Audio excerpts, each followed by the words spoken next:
Hello there, racing fans, and welcome back to the channel. It's Leslie Hughes here, and I am absolutely buzzing because we've reached the halfway point of the greatest flat meeting on the planet. It's day 3 of Royal Ascot Gold Cup Day. The hats are getting bigger, the crowds are getting louder, and the racing is simply sublime. I hope you've been following along with our tips for the first 2 days and have a few quid in your pocket, because today is another magnificent card packed with top-class action and, more importantly, some fantastic betting opportunities. It's the day the stayers take centre stage, a true test of stamina and heart. I've been poring over the form, speaking to my contacts, and I've got some absolute pearlers for you today that I think represent some cracking value. From the speedy 2-year-olds in the Norfolk to the marathon men in the Gold Cup itself, we're going to break down every single race, giving you the inside track and the expert analysis you need to hopefully find a few winners. It's what we live for, isn't it? That thrill of picking one out and cheering it home. So grab your race card, get your notepads ready, and let's get stuck into what promises to be a phenomenal day of sport. Before we dive in, if you're enjoying our Royal Ascot coverage and want to stay ahead of the game for the rest of the week and beyond, do me a massive favour and hit that like button, and of course, make sure you're subscribed to the channel with notifications turned on. It really helps us out and means you won't miss a single tip. Right, let's get to it.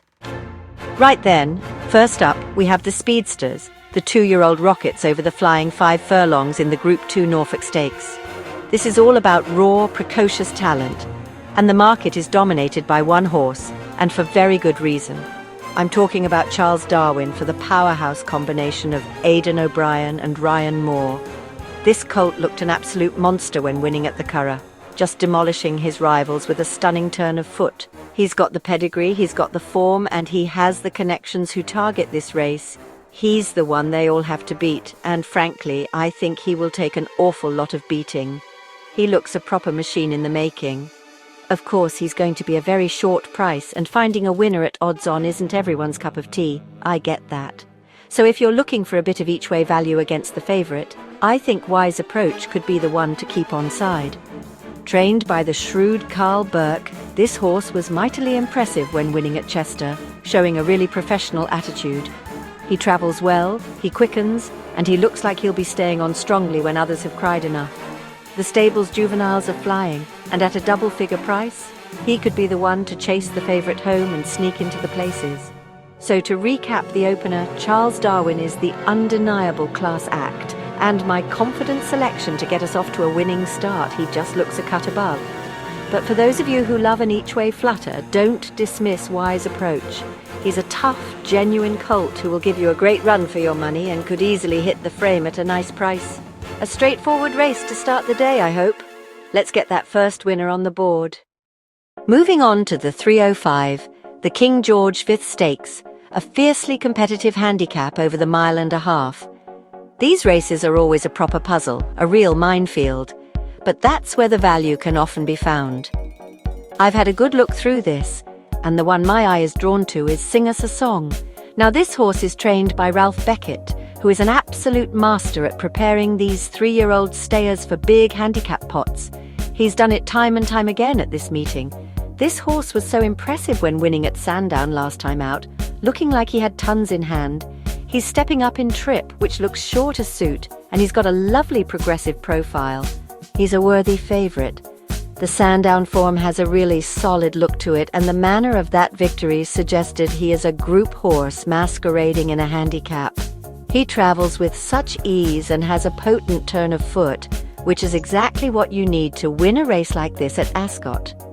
When you have a horse with that kind of profile, from that kind of stable, you have to sit up and take notice. The experts I've spoken to are all over this one, and I find it very, very difficult to get away from him. He looks to have all the right credentials for this tough assignment. However, this is a deep race, and if you're looking for an alternative at a slightly bigger price, then Bosun could be the one. He represents the powerful Godolphin operation and is another who is improving at a rate of knots. He was a good winner last time out and gives the impression that this step up to 1.5 miles will unlock even more improvement. He's another lightly raced improver who could easily outrun his odds and give the favourites something to think about. But for me, the rock-solid pick is Sing Us a Song. He just ticks every single box. Next up, it's the turn of the fillies in the Group 2 Ribblesdale Stakes at 3:40. This is often seen as a consolation for those who missed the Oaks. But it's a prestigious prize in its own right, and we've got a fascinating renewal here. My selection is going to be another one for the Ballydoyle team, and it's Garden of Eden. Now, you'll notice a theme here with Aidan O'Brien, but when his horses are in this kind of form, you just have to follow them. He has an incredible record in this race, and this filly looks tailor-made for it. She ran a blinder in a listed race in Ireland last time out, finishing strongly and looking like this step up to a 1.5 miles is exactly what she's been crying out for. She's beautifully bred, a daughter of Galileo, so stamina is absolutely assured. The form of that Irish race is working out well, and she just has that massive scope for improvement that many of her rivals lack. She's only had a handful of runs, and I think we're only just scratching the surface of what she's capable of. With Ryan Moore likely to give her a patient ride, I can just see her powering home up the Ascot straight to give the Master of Ballydoyle yet another Ribblesdale winner. She's a very exciting prospect. Of course, it wouldn't be a proper preview without a long shot to consider, would it? If you want to take a chance on one at a massive price, have a few pennies on Lady Vivian. She's a filly who has shown glimpses of real ability and could be one that has been underestimated by the market. She stayed on nicely in her last race, suggesting this trip will be within her compass. And in a race where a few of the main contenders have questions to answer, she could be the one to spring a surprise and run into a place. But the confident pick, the one I think wins, is Garden of Eden. And now for the big one, the feature race of the entire week for many people, the Gold Cup at 4:20. A true test of grit, courage and stamina over 2.5 miles. This is the race that sorts the men from the boys, or in this case, the stayers from the pretenders. And my selection, the horse I believe will be crowned the staying champion, is Trawlerman for John and Thady Gosden and the Godolphin team. Honestly, I have so much confidence in this horse. His win in the Long Distance Cup here on Champions Day last year proved he handles the track and has the required stamina. He was absolutely magnificent that day, battling all the way to the line. His reappearance run this season was fantastic, showing he has returned in the form of his life. He's a tough, hardy, genuine galloper who just does not know when he is beaten. That is a priceless attribute in a Gold Cup contender. He has the proven form over these marathon trips. He has the class and he has the will to win. Some may have doubts about him truly seeing out this extended distance, but his running style suggests he will just keep on grinding it out. I think he is a fantastic bet to win the Gold Cup. The main dangers look to be Candelari from France, who has looked a stayer of immense potential, and the young pretender Illinois from the Aidan O'Brien yard. Illinois is the unexposed horse in the field, stepping up markedly in trip, and if he stays, he could be a huge threat. He is the unknown quantity. But the Gold Cup so often goes to a proven, battle-hardened stayer, and that is exactly what Trawlerman is. He's my nap of the day, my strongest fancy of the entire meeting. Come on, Trawlerman. The cavalry charge is next. It's the Britannia Stakes at 5 o'clock, a straight-mile handicap with a massive field of 30 runners. Good luck with this one. These races are notoriously difficult to solve, but they can often throw up a big-priced winner. My focus is on a horse from an operation that has targeted these big Ascot handicaps with military precision this season, and that's Consolidation for Watton Racing. This ownership group has been a revelation, and they clearly know how to pick out a well-handicapped horse. This one comes here after a very good run last time out, and looks to have been laid out for this race. He's got the brilliant Holly Doyle on board, who is riding at the absolute top of her game, and from a tactical perspective, that's a huge positive. She's fantastic in these big field handicaps. Consolidation has a progressive profile and looks to have a few pounds in hand of the handicapper. In a race where you need a bit of luck in running, having a horse that travels well and has a touch of class can make all the difference. He fits the bill perfectly, and I think he holds a massive chance in a wide-open race. As a tactical note, a high draw is often favoured in these straight-mile races at Ascot, especially when the ground is quick. With that in mind, a horse to keep an eye on at a big price is Terum. He's drawn high, which should be a positive, and he ran a much better race last time than his finishing position suggests. He could easily outperform his odds if he gets a clear run-through. But the main bet has to be consolidation. The Wathnan team means business, and I think they have another live one here.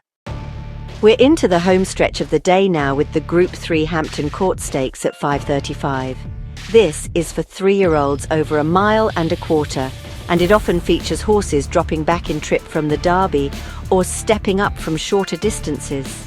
I am very sweet on the chances of Detain here for the Johnston team.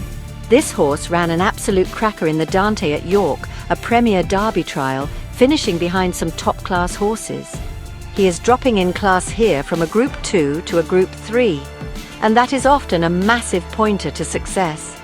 He showed plenty of speed and travelled like the best horse for a long way in that race. The form of that Dante Stakes is exceptionally strong, and he wasn't disgraced in the slightest. The drop back to 1.25 miles looks like it will be absolutely perfect for him. He has the class, he has the tactical speed, and he sets a very clear standard for the rest of this field to aim at. I think he's been overlooked in the market simply because he didn't go to Epsom, but this looks like his perfect race. I'm expecting a really big run, and I make him one of my stronger bets on the card.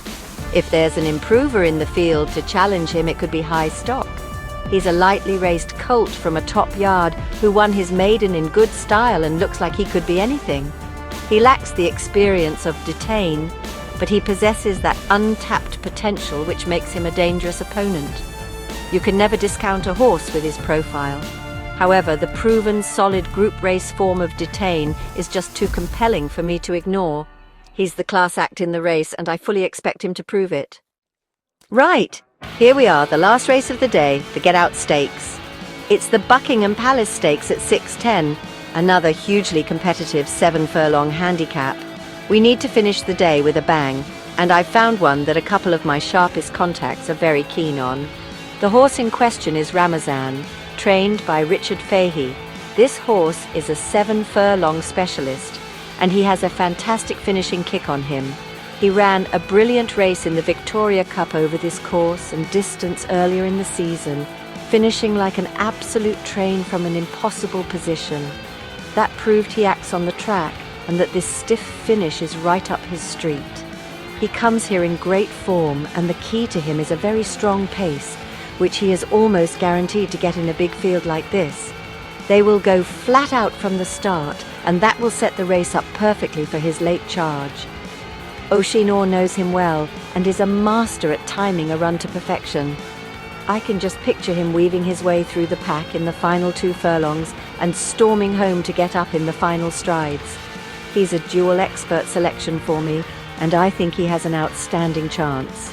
Of course, in a race this competitive, you need a backup. A horse who is incredibly consistent and should give you a good run for your money is never so brave. He rarely runs a bad race, he's got solid form, and he should be right there in the mix at the finish. He's a reliable each-way alternative if you're looking for one, but for me, it's all about Ramazan. That powerful finishing style is exactly what's required to win these big Ascot handicaps, and I think he's primed to run a massive race to send us home happy. And that's a wrap for Day 3 of Royal Ascot. What a card to look forward to. From the Staying King in the Gold Cup to the cavalry charges of the big handicaps, it promises to be an absolutely unforgettable day of racing. I've given you my best thoughts on every single race, and hopefully we've pointed you in the direction of a few winners. My nap of the day is Trawlerman in the Gold Cup. I just think he's got the perfect blend of class and stamina to land the big one. I'm also very keen on Detain in the Hampton Court Stakes. Remember, this is just my take on things. The beauty of this sport is all about opinions, so please do get in the comments and let me know what you fancy today. Who's your nap of the day? Is there a big-priced long shot you think I've missed? I love reading through all your selections and hearing your thoughts. And if you've enjoyed the video and found the tips useful, please don't forget to hit that like button and, most importantly, subscribe to the channel so you don't miss our previews for Day 4 and Day 5. All that's left for me to say is a massive thank you for watching.